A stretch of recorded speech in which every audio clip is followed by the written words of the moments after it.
வந்திருந்தேன். அப்படி வந்திருக்கும்பொழுது ஒரு 1 மந்த் ரெகுலராக கரெக்டாக அந்த ஷேக் சாப்பிட்டு இருந்தேன். சாப்பிட்டு இருக்கும்பொழுது அவங்க கொடுத்துருந்த அந்த என்னென்ன எடுக்கணும் எடுக்கக்கூடாது அப்படிங்கிற மாதிரி அந்த ரைஸு, அந்த ஒயிட் சுகரு, ஒயிட்டில் இருக்கிற எந்த ஃபுட்டுமே எடுத்துக்கலாம் அப்படின்னாங்க.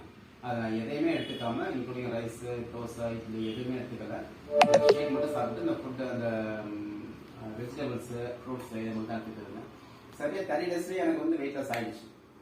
பாடி ஸ்லிம் ஆயிடுச்சு. அந்த நீ பெயினும் எனக்கு குறைய ஆரம்பிச்சு. ஏன்னா பாடியில் வெயிட் லாஸ் ஆனதுனால எனக்கு நீ பெயின் வந்து ஆட்டோமேட்டிக்காக குறைய ஆரம்பிச்சிருச்சு.